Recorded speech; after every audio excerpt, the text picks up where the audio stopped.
오늘 읽으신 하나님 말씀은 누가복음 9장 51절부터 56절입니다.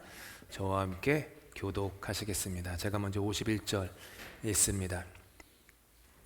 예수께서 승천하실 기약이 차감해 예루살렘을 향하여 올라가기로 굳게 결심하시고 사자들을 앞서 보내심에 그들이 가서 예수를 위하여 준비하려고 사마리아인의 한 마을에 들어갔더니 예수께서 예루살렘을 향하여 가시기 때문에 그들이 받아들이지 아니하는지라. 제자 야고보와 요한이 이를 보고 이르되 주여, 우리가 불을 명하여 하늘로부터 내려 저들을 멸하라 하기를 원하시나이까? 예수께서 돌아보시며 꾸짖으시고 함께 다른 마을로 가시니라. 아멘. 예루살렘을 향하여 올라가기로 굳게 결심하시고, 이 구절을 가지고 우리가 함께 묵상하는 시간 갖겠습니다.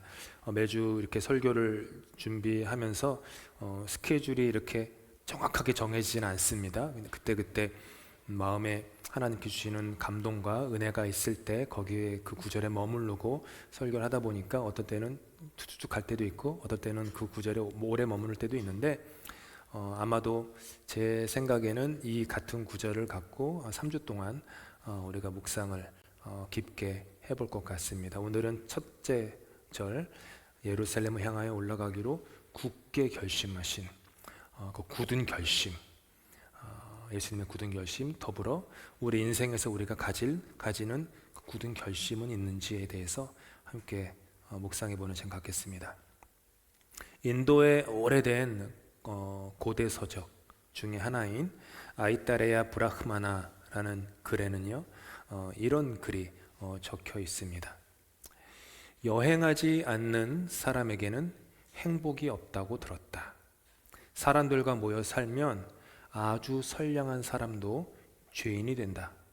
그러므로 방랑하라. 방랑하라. 고대 서적이 가지고 있는 지혜입니다. 헨리 데이빗 소로우라는 미국의 철학자이자 저널리스트이기도 했던 그분이 쓴 월든 혹은 왈든 이러는데 한국 번역은 제가 알기로 월든으로 알고 있습니다. 이 수필집이 있습니다. 꼭 읽어보시기를 추천드리는 책 중에 하나입니다. 제가 생각할 때 인류 역사의 가장 중요한 책 중에 하나가 아닐까 생각할 정도로 뉴잉글랜드 버스턴 지역에 몇백 년 전에 살던 분인데 내려놓고 숲에 들어가서 살았던 그 삶의 그런 일기를 적은 내용인데 굉장히 깊고 심오한 그 성찰이 담긴 그런 책입니다. 거기에 이런 구절이 있습니다. 우리는 흔히 삶을 충만하게 살지 못하고 모든 세포를 피로 가득 채우지 못하며 넘치도록 풍부하게 감화를 끼치거나 그렇게 죽지도 못한다. 우리는 단지 삶의 한 부분을 살아갈 뿐이다. 그렇다면 왜 우리는 수문을 열어 큰 물을 받아들이지 못하고 왜 훌쩍 떠나지 못하는가? 인도 경전에서는 가만히 있으면 아주 선한 사람도 죄인이 된다. 그러니까 떠나라, 방랑하라, 여행을 떠나라, 여정을 가라 라고 얘기하고, 헨리 데이빗 소로우도 그렇게 충만한 삶의 것들이 우리 주변에 많이 있는데 왜 우리는 그것을 충만하게 살지 못하고 그렇게 삶을 허송세월하고 있는가? 그러면서 여정을 떠나라 이런 얘기를 합니다. 걷기만 하면 만사형통하게 되어 있다. 들어보신 분 없죠? 이 말 제 말이 아닙니다. 걷기만 하면 만사형통하게 되어 있다라고 하는 그 위대한 철학자이자 신학자였던 키에르케고르의 말을 제가 굳이 인용하지 않더라도 인간은 모두가 다 예외 없이 여정 가운데 있습니다. 여기서 말하는 여정은 여행은 아닙니다. 물론 여행에 포함되죠. 추운 날 어떻게 하면 따뜻한 남쪽으로 가서 그 해안가에서 보내는 그 여행을 하는 것, 그것도 여정이 됩니다. 여름을 맞아서 여러 군데 가족이 휴가를 떠나는 그것도 여정은 되지만 여기서 말하는 여정은 조금 더 심오하고 깊은 것입니다.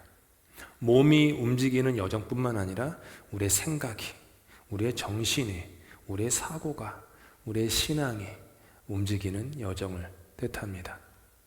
하나님은 어떤 분이신지 아십니까? 하나님은 걸으시는 하나님입니다.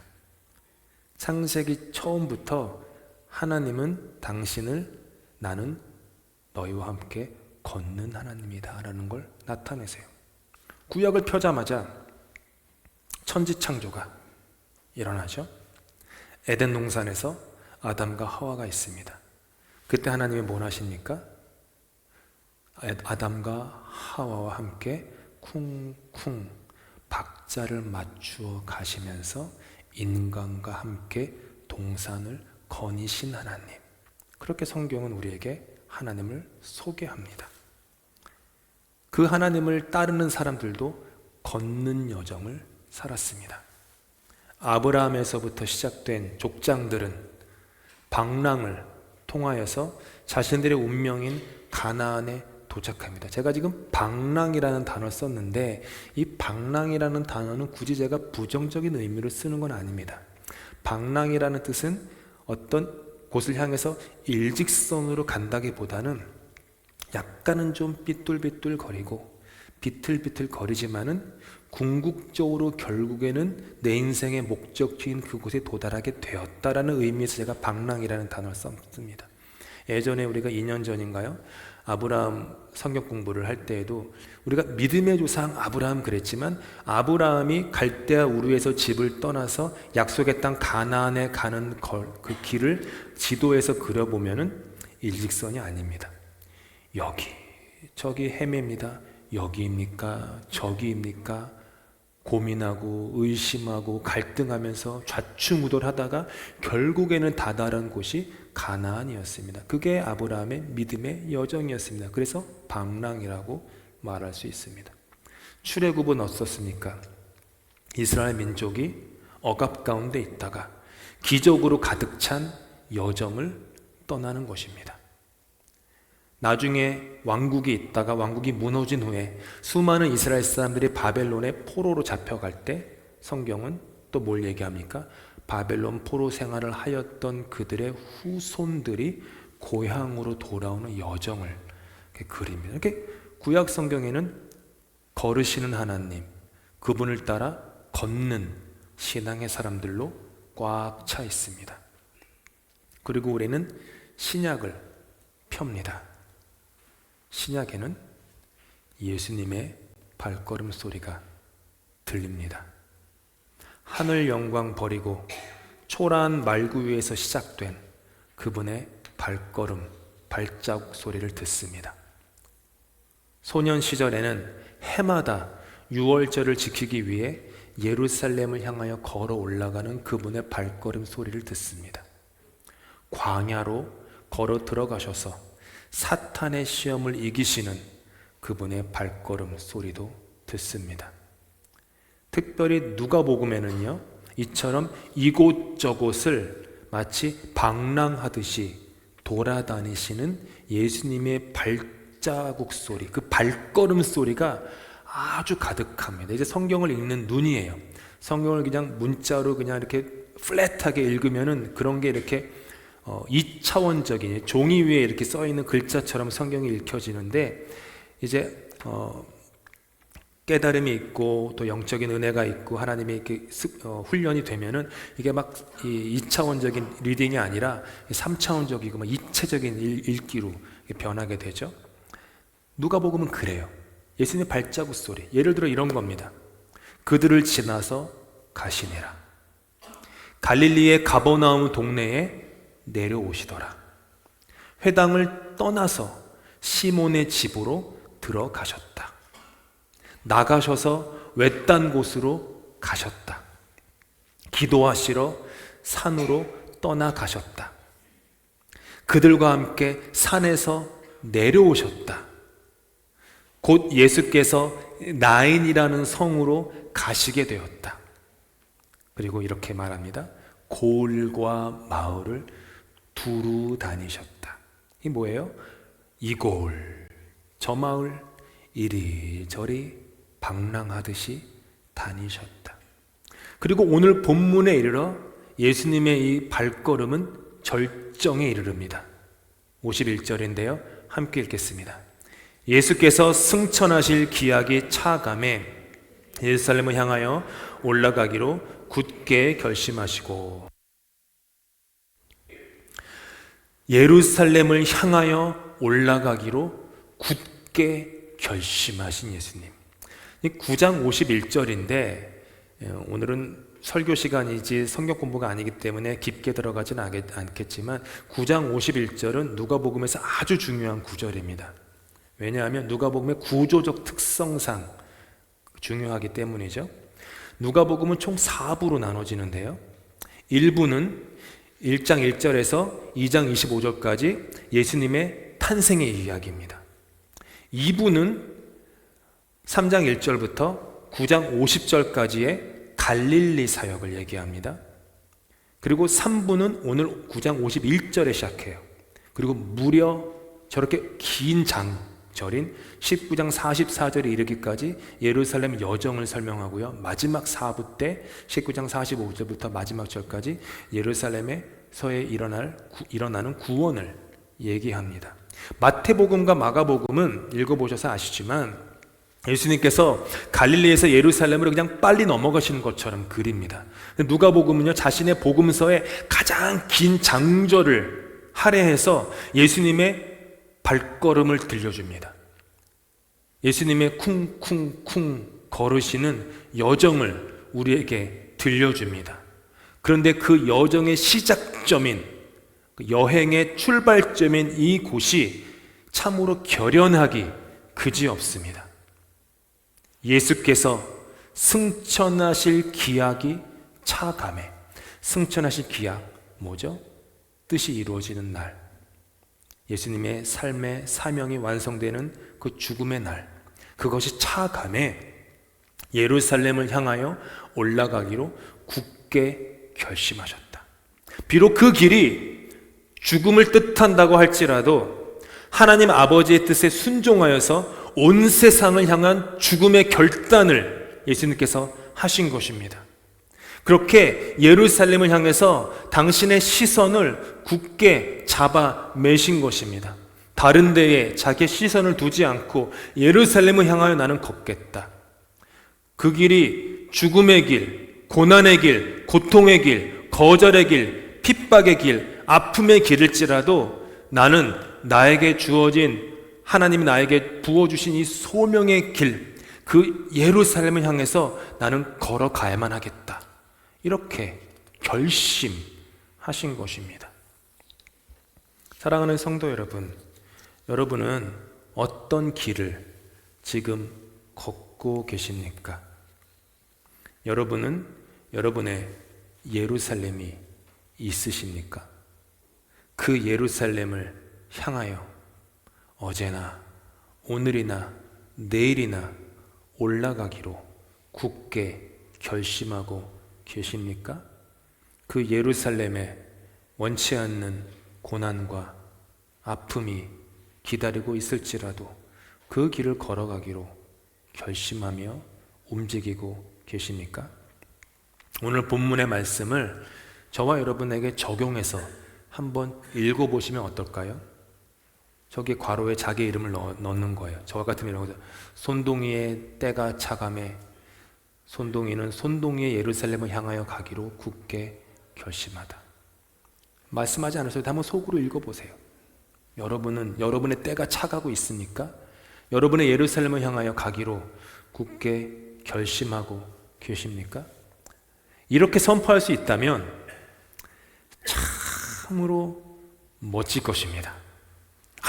그래, 나의 예루살렘, 그 길을 향하여 그 땅끝까지 고난과 핍박과 어려움과 심지어 죽음이 나를 기다린다고 할지라도 죽으면 죽으리라, 내가 그 길을 달려가겠노라 라고 얘기하면 얼마나 멋있겠습니까? 우리 존경하는 독립투사 분들처럼 그렇게 조국의 독립을 위해서 내가 그 길을 향해 내가 이제 목숨을 바쳐 가겠다. 얼마나 멋있습니까? 우리는 잘 압니다. 우리가 그렇게 멋있는 사람이 아니라는 것을 우리는 잘 압니다. 우리는 결심이 굳은 사람이 아닙니다. 이게 문제예요. 올해도 벌써 9월 중순에 이르렀습니다. 2024년 시작하면서 새해 결심을 세우셨을 것입니다. 혹은 결심은 아니더라도 뭔가 바람, 소망 있으셨을 것입니다. 이렇게 해봐야지, 저렇게 해야지, 이건 하지 말아야지. 얼마나 이루어가며 살고 계십니까? 대개의 경우 까마득히 잊어버리며 삽니다. 작심삼일. 결심은 약합니다. 정말 그게 우리죠. 근데 설교를 준비하면서 깨달은 건 우리의 약한 결심보다 더 심각한 문제가 있더라고요. 그게 뭐냐 하면 우리의 심각한 연약함은 우리의 결심의 옳고 그름에 대한 것이더라고요. 결심을 굳게 하여서 지킨다고 하더라도요, 그것이 반드시 나와 내가 사랑하는 사람들에게 유익이 되는 것은 아닙니다. 인류 역사에서 씻지 못할 과오를 저지른 그렇게 수많은 사람들은 다름 아닌 그들의 굳은 결심 때문에 인류에게 크나큰 고통을 안긴 사람들입니다. 히틀러가 만약 굳은 결심을 갖지 않았었다면 인류는 그렇게 아픈 역사를 갖지 않았겠죠. 결심이 굳지 않았으면 됐을 텐데 하필이면 결심이 너무 굳은 거예요. 이게 참 문제죠.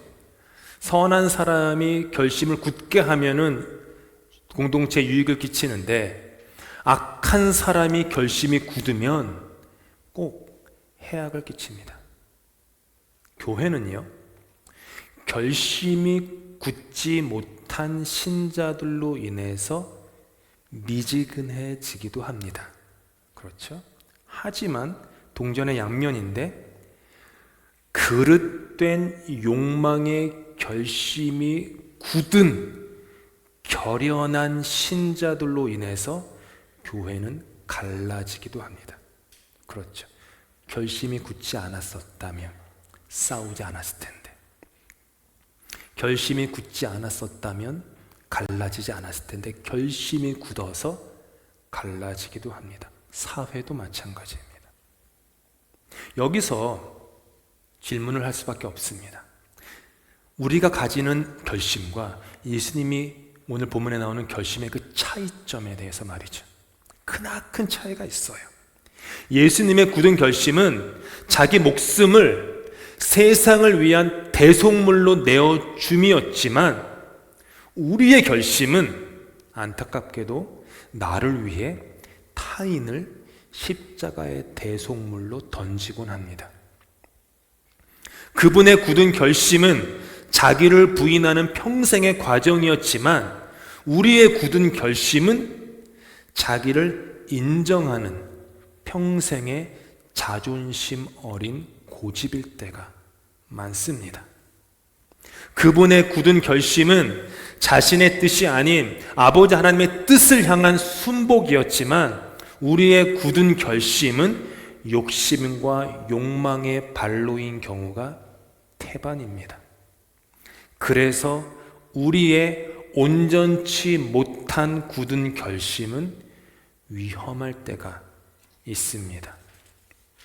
그렇다면 우리는 어찌해야 합니까? 결심을 가져야 한다는 말입니까? 아니면 결심을 갖지 말아야 한다는 말입니까? 여기서 중요한 건 이거예요. 오늘 예수님의 굳은 결심이 나오는 51절입니다. 예수님의 굳은 결심, 나는 죽음이 기다리는 예루살렘을 향해서 나는 반드시 걸어가야 하겠다. 거길 내가 올라가야 하겠다. 이 굳은 결심. 근데 이 굳은 결심이 등장하는 지점, 등장하는 시점이 어디냐 하면은 예루살렘을 향한 예수님 여정의 시작이었다. 이게 중요한 거예요. 여정의 시작이었다. 예수님의 굳은 결심은 다름 아닌 여정이라고 하는 길 위에서 있었다라는 겁니다. 여정은 고집이 아닙니다. 고정됨이 아닙니다. 여정은 과정입니다. 성장입니다. 변화입니다. 깨달음입니다. 움직임입니다. 그게 여정이에요. 무려 10장이 넘는 누가복음 3부에 나오는 예수님의 예루살렘의 여정을 성경 지도를 놓고 오늘 본문부터 10장, 11장, 12장 쭉 보면서 지도에다가 점을 찍어가지고 만약 선을 그으신다면요, 직선이 아니에요. 이 긴 여정 동안 예수님은 갈릴리에서 사마리아를 지나 예루살렘까지 직선으로 걷지 않으세요. 마치 이렇게 말하면 어떻게 들릴지 모르지만 이리저리 좀 방황하는 것처럼 왔다 갔다 하세요. 방황은 아니시죠. 방랑하시는 거죠. 가장 좋은 예가 어디냐 하면 17장에 나옵니다. 17장이에요. 9장, 10장, 11, 12 무려 아주 많은 장을 지났으면 얼마나 많이 걸으셔야 합니까? 예루살렘을 향해서. 근데 11장 11절에 이렇게 말씀하세요. 함께 읽을까요? 예수께서 예루살렘으로 가실 때에 사마리아와 갈릴리 사이로 지나가시다가. 제자리세요. 오늘 9장 51절이 어디예요? 사마리아와 갈릴리 사이예요. 다음 주에 묵상하겠지만 사마리아에 내려가다가 사람들이 환영을 안 하니까 제자들이 열이 뻗쳐가지고 그냥 쟤네들 죽여버릴까요? 막 이런 얘기를 하는 장면들이 쭉 나오는데 거기에요. 근데 무려 9장에서 17장까지 왔는데 여전히 거기 계세요. 여전히. 거기 머무신 건 아니죠. 왔다 갔다 하시다가 다시 또 거기 돌아오신 거예요. 이상하지 않습니까? 예루살렘에 더 가깝지가 않으세요. 17장이나 왔는데도 예루살렘에 가깝지가 않다라는 거예요. 누가가 그리고자 했던 것은 예수님의 여정이 예루살렘을 향한 그분의 굳은 결심과 더불어 그 결심이 길 위에 있었다라는 말을 하고 싶은 거예요. 나의 결심을 벽에다가 대못으로 땅땅땅 박아두고 절대로 흔들리지도 않고 헷갈리지도 않고 의심도 갈등도 없이 붙박이처럼 영원토록 붙어 있는 정도로 굳은 결심으로 박은 게 아니라는 거예요. 예수님의 결심이 여정에 있었다. 예수님의 결심은 발걸음이었다. 예수님의 여정은 움직임이었다. 이런 얘기를 누가는 우리에게 들려주고 있는 거예요. 몇 달 전에 함께 묵상했듯이 바울에게 있어서는요, 로마가 그의 예루살렘이었습니다. 사도행전 19장 21절에 이것을 깨달은 바울이 이렇게 고백해요. 함께 읽겠습니다. 이런 일이 있은 뒤에 바울은 마케도니아와 아가야를 거쳐 예루살렘으로 가기로 마음에 작정하고 나는 거기에 갔다가 로마에도 꼭 가보야 하겠습니다 하고 말하였다. 로마가 어디예요? 제국의 심장. 제국의 심장. 제국의 심장에 그리스도의 복음의 씨앗을 뿌려야겠다.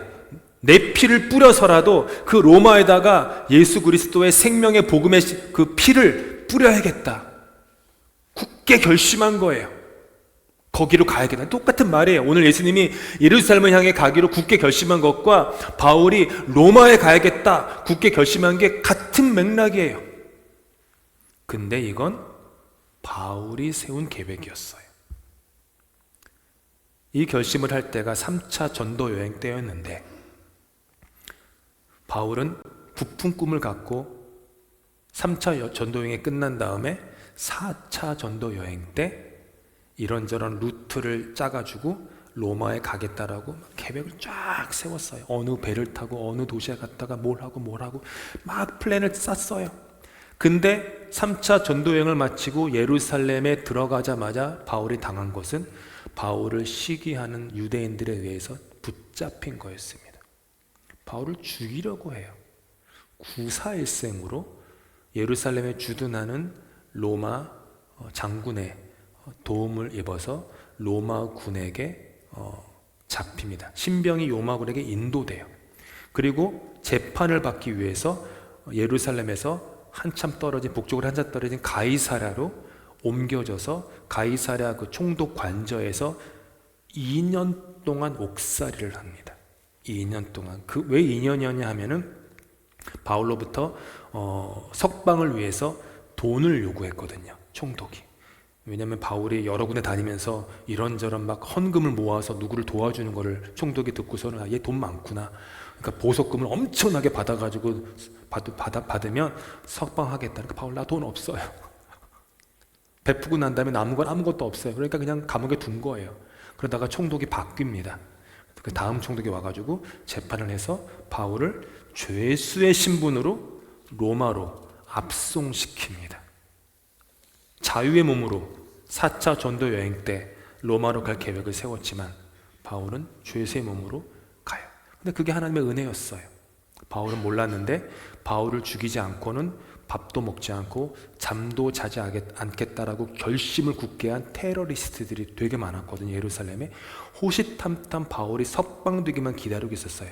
그러면은 길에서 숨어 엠부시, 은폐 하고 있다가 바울을 테러를 해서 죽여야겠다. 근데 바울이 감옥에 있잖아요. 할 수 없는 거예요. 나중에 로마로 압송되잖아요. 어떻게 압송됩니까? 죄인이니까 로마 군사들이 말을 타고 보병과 기병이 바울을 둘러싸가지고 바울을 데리고 로마로 가요. 테러리스트가 테러를 할 틈이 없는 거였습니다. 바울은 몰랐어요. 그렇게 로마로 옮겨집니다. 바울은 로마를 향하여 올라가기로 굳게 결정했습니다. 그에 따른 길을 계획했어요. 하지만 그의 발걸음을 인도하시는 분은 결국에는 주님이셨다라는 거죠. 사람이 마음으로 자기 길을 계획할지라도 그 걸음을 인도하는 분은 누구라고요? 여호와시다.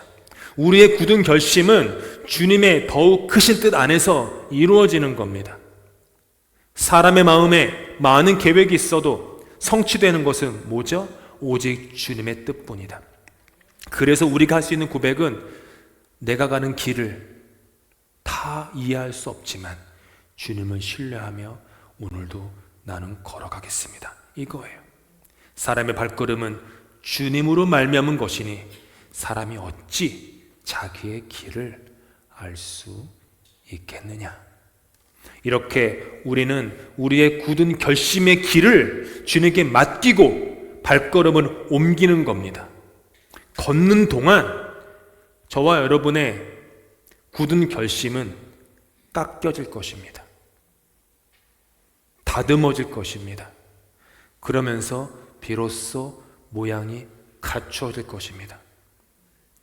그렇게 우리에게 주어진 우리가 다다라야만 할 예루살렘에 이르러서 지나온 삶을 돌아볼 때 처음에 가졌던 굳은 결심의 모양과 그것이 완성된 모양이 조금 다를지라도 우리는 고백할 수 있습니다.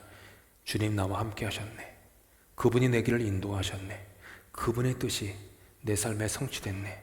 오늘 성가대가 아름답게 찬양한 것처럼 주님의 뜻이 하늘에서 이루어진 것처럼 땅에서도, 땅이 어디예요? 내 삶에, 내 일상의 삶에서도 이루어졌나이다 라는 고백을 하게 되는 것입니다. 중요한 건 뭐냐 하면 갈릴리에서 예루살렘으로 향하는 길 위에 나의 인생의 발걸음을 두는 것입니다.